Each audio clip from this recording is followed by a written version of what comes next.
Oke, Assalamualaikum warahmatullahi wabarakatuh. Perkenalkan, nama saya Sinta Khairiyah, nomor NPM 0919013641. Saya dari kelas PBI Pagi semester 4.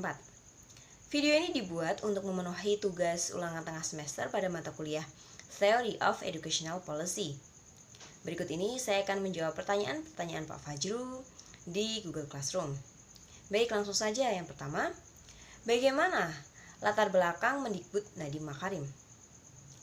Nadiem Makarim adalah seorang penemu sekaligus pemilik Gojek, sebuah unicorn atau startup transportation line pertama dan terbesar di Indonesia. Nadiem menempuh pendidikan S1 di Brown University, US, dengan jurusan Hubungan Internasional. Kemudian ia melanjutkan studi S2-nya di Harvard University dan berhasil mendapat gelar Master of Business Administration. Ia pernah berkarir di perusahaan Zalora Indonesia dengan posisi Managing Editor, hingga kemudian memutuskan untuk resign dan mendirikan sendiri perusahaannya yang bernama Gojek.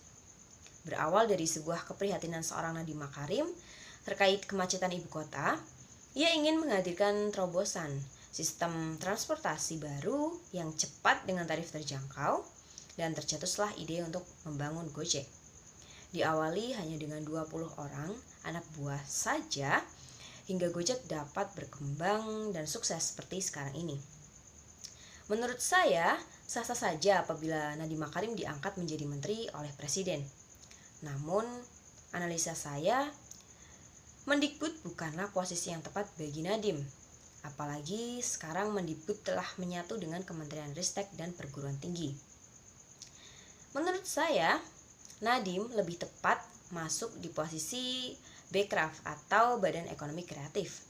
Dengan begitu, dia dapat membimbing dan menggandeng lebih banyak UKM atau para pengusaha kecil di Indonesia untuk merintis dan membangun sendiri bisnis digitalnya. Ia juga bisa menggandeng kaula muda, yaitu generasi milenial, untuk bersama-sama menciptakan startup baru yang aslinya dari Indonesia, tidak hanya Gojek tentunya. Baik, soal nomor kedua.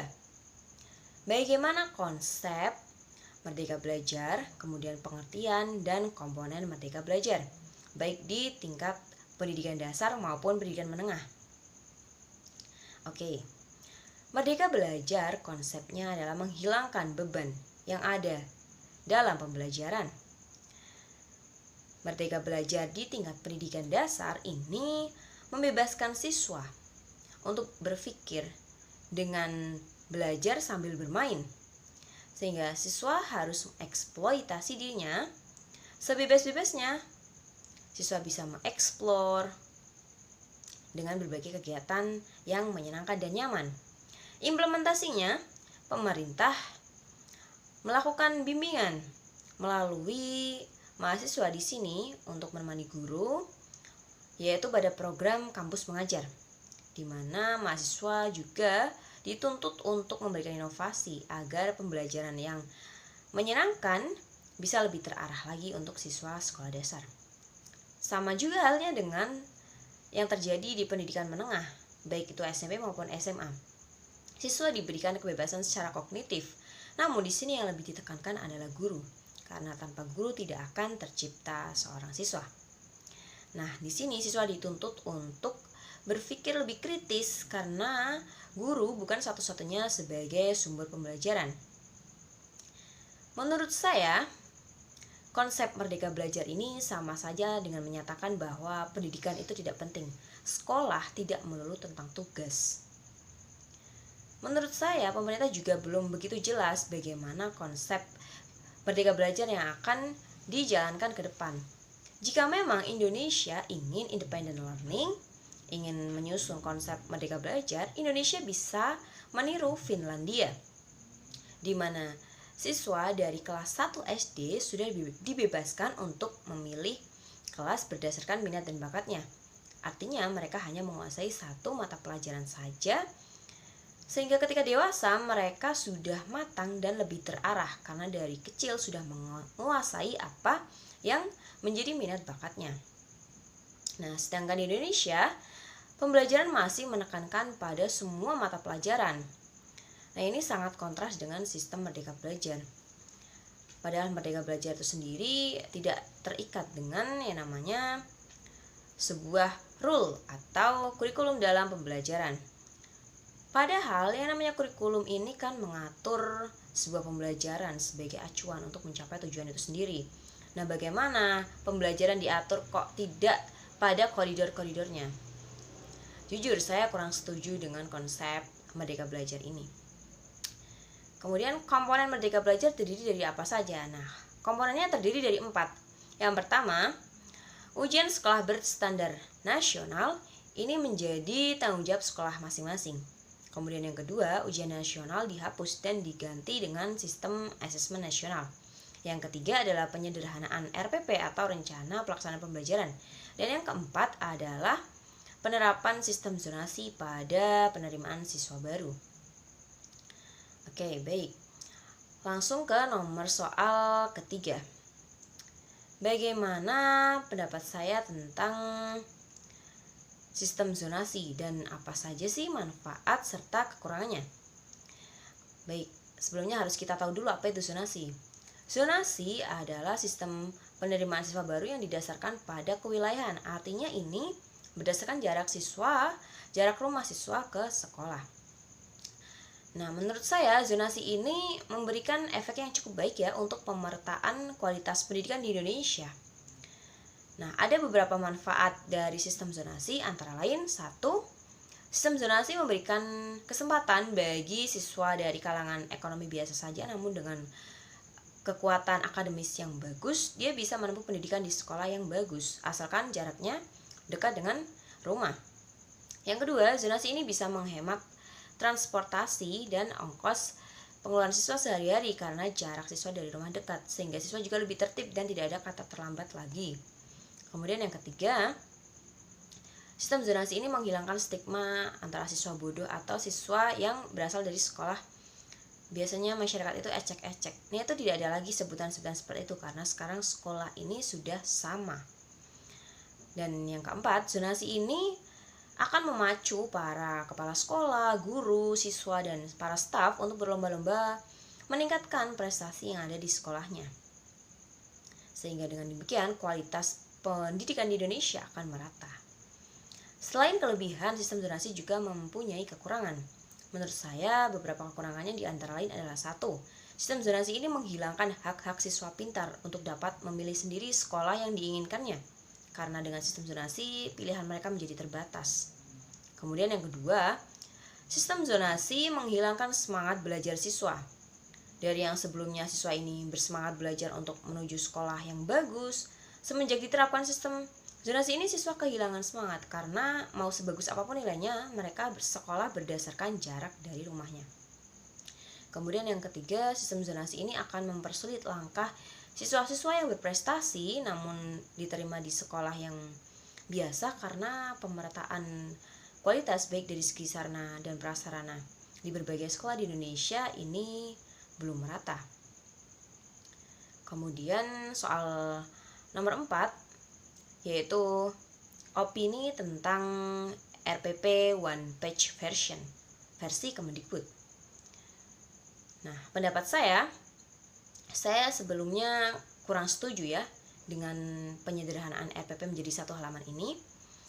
Karena di dalam RPP itu sendiri memuat poin penting yaitu tentang tujuan pembelajaran, kegiatan pembelajaran, dan indikator serta penilaian. Yang apabila ini akan diringkas menjadi 1 halaman saja, maka akan banyak poin-poin penting yang dibuang. Nah, untuk fungsinya sendiri, fungsi RPP One Page Version versi Kemendikbud ini adalah untuk menyederhanakan administrasi guru sehingga tidak ada lagi istilah administrasi berbelit-belit karena memang sebelumnya RPP ini disusun sampai berlembar-lembar, bahkan hanya ada yang sampai 10 lembar. Nah, jika bisa dibayangkan jika itu disederhanakan menjadi 1 lembar saja, maka berapa banyak poin penting yang akan dibuang.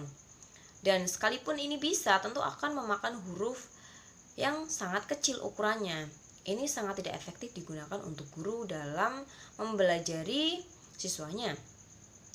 Fungsi lain dari RPP One Page Version versi Kemendikbud ini adalah satu, untuk menciptakan pembelajaran yang efektif. Nantinya pembelajaran diharapkan dapat mencapai tujuan pembelajaran itu sendiri. Dan yang kedua, pembelajaran akan efisien. Artinya dengan guru menciptakan RPP satu lembar saja ini dapat menghemat waktu dan tenaga. Kemudian yang terakhir, RPP One Page Version ini berorientasi pada siswa. Artinya RPP ini disusun berdasarkan kebutuhan siswa di dalam kelas. Secara keseluruhan saya kurang setuju, dan saya lebih setuju jika RPP itu seperti sebelumnya saja, yang memang seperti itu. Karena itu adalah sebuah lesson plan. Bagaimana sebuah kelas akan disusun tidak hanya per jangka pendek saja, namun ini juga akan terus bergulir, akan secara kontinu. Dan jika RPP hanya one page version saja, maka ini akan menimbulkan jiwa-jiwa kemalasan, sehingga guru akan main-main dalam menyusun RPP-nya yang akan diterapkan kepada siswa. Oke, soal kelima. Opini tentang asesmen nasional sebagai pengganti ujian nasional. Nah, analisa saya, UN masih menjadi standar kelulusan yang terbaik. Jujur, saya kurang setuju dengan penerapan asesmen nasional versi Kemendikbud ini, karena bagaimana konsepnya ke depan terkait acuan-acuannya ini masih belum jelas.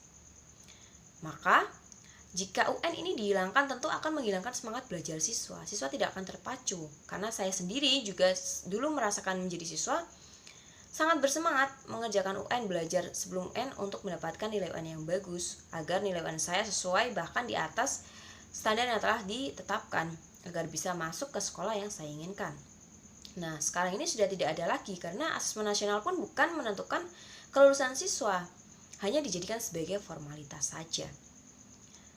Apabila asesmen ini masih belum jelas, ya sebenarnya sudah ada 3 poin, yaitu AKM atau asesmen kompetensi minimum, kemudian asesmen berdasarkan pengukuran karakter atau yang dilihat dari sikap, dan yang terakhir itu berdasarkan linguistik. Tapi di sini bahasa Inggris ini kurang ditekankan. Artinya hanya bahasa Indonesia saja, padahal bahasa Inggris itu menjadi bahasa universal atau bahasa global. Bisa kita lihat sekarang bahasa Inggris dihilangkan. Dari SD ini sudah tidak ada bahasa Inggris. Nah, harapan saya UN tetaplah sebagai standar kelulusan kita. Dan sekalipun itu mau diganti dengan asesmen, ya tetap asesmen menjadi standar kelulusan. Dengan ada poin-poin tertentu yang harus dilalui, bahkan standar nilai tertentu yang harus dilewati siswa, yang harus dicapai siswa. Dengan demikian, sekolah tidak akan meluluskan siswanya dengan seenak mungkin. Jika seperti ini, sekolah akan meluluskan berapapun nilai siswanya. Kemudian soal yang terakhir, soal nomor 6, yaitu opini saya tentang ujian sekolah berstandar nasional. Ini jika pelaksanaannya menjadi tanggung jawab masing-masing sekolah, saya rasa ini kurang efektif. Saya kurang setuju. Menurut saya, Kemendikbud, yaitu pemerintah pusat, masih menjadi penanggung jawab utama harusnya. Apabila mau disederhanakan per sekolah, ya menurut saya yang lebih tepat adalah per regional. Artinya sesuai dengan wilayahnya, sesuai dengan kabupaten atau kotanya. Jadi tanggung jawabnya adalah berdasarkan dinas pendidikan terkait. Nah, dengan demikian pelaksananya pun akan serentak. Jika serentak, bentuk soal dan semangat belajarnya juga akan sama. Nah, jika diserahkan ke sekolah masing-masing, ini bisa saja membedakan dari antara satu sekolah A dengan sekolah B, bentuk soal maupun poin-poin yang diujikan ini akan berbeda. Misal dari sekolah A hanya memilih 4 pokok makul utama, mata pelajaran pertama, dan di sekolah lainnya menyeluruh semua mata pelajaran diujikan, ini kan akan berbeda. Kemudian jika waktunya sama, semua sekolah, semua siswa akan sama-sama saling memotivasi dan tidak ada indikasi terjadinya kecurangan. Dengan demikian juga ini akan meningkatkan standar kelulusan siswa. Apabila nilai bukan lagi menjadi patokan, artinya berapapun nilai USBN yang akan diluluskan, maka sama saja siswa ini berkurang secara kualitasnya. Nah, demikian Pak pendapat saya dari soal nomor 1 sampai 6. Sekian apa yang dapat saya sampaikan, kurang lebihnya saya mohon maaf. Wassalamualaikum warahmatullahi wabarakatuh.